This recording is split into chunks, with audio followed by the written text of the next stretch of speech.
Arabian മണ്ണിൽ കരുത്തുറ്റ ഭരണകൂടത്തിന് അടിത്തറ പാകിയതിന്റെ സ്മരണ പുതുക്കി സൗദി അറേബ്യ ഇന്ന് സ്ഥാപക ദിനം ആഘോഷിക്കുന്നു. 3 നൂറ്റാണ്ടുകളുടെ പാരമ്പര്യവും ചരിത്രവും വിളിച്ചോതുന്ന വിപുലമായ പരിപാടികളാണ് രാജ്യമൊട്ടാകെ നടക്കുന്നത്. സാംസ്കാരിക പ്രദർശനങ്ങളും കലാരൂപങ്ങളും കൊണ്ട് നഗരവീഥികൾ ചരിത്ര സ്മൃതികളാൽ സമ്പന്നമാണ്. സൗദി അറേബ്യ എന്ന രാഷ്ട്രത്തിന്റെ ഉദയത്തിന് സാക്ഷ്യം വഹിച്ച ചരിത്ര നിമിഷങ്ങളെ നെഞ്ചേറ്റുകയാണ് സ്വദേശികളും പ്രവാസികളും. 1727 ഫെബ്രുവരി 22-ന് ഇമാം മുഹമ്മദ് ബിൻ സൗദിന്റെ നേതൃത്വത്തിൽ ദിർരിയ ആസ്ഥാനമാക്കി ആദ്യ സൗദി ഭരണകൂടം നിലവിൽ വന്നതിന്റെ ഓർമ്മ പുതുക്കലാണിത്.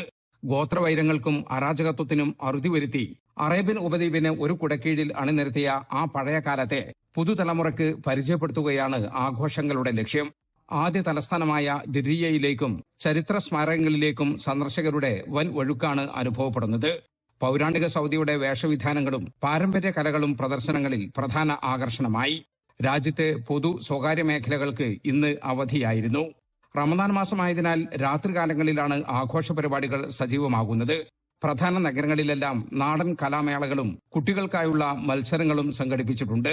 മേഖലയിൽ സമാധാനവും സുരക്ഷയും പുരോഗതിയും ഉറപ്പാക്കിയ 3 നൂറ്റാണ്ടിന്റെ അഭിമാനമാണ് ഓരോ പൗരന്മാരിലും കാണുന്നത്. ജലീൽ കണ്ണമംഗലം, 24 ജിദ്ദ. ലോകത്തെവിടെയായാലും ഏത് സമയത്തും 24 വാർത്തകളും ഓഗ്മെന്റഡ് റിയാലിറ്റി പാക്കേജുകളും എക്സ്പ്ലെയിനറുകളും വിശദമായി കാണാൻ ഞങ്ങളുടെ യൂട്യൂബ് ചാനൽ നിങ്ങൾക്ക് സബ്സ്ക്രൈബ് ചെയ്യാം.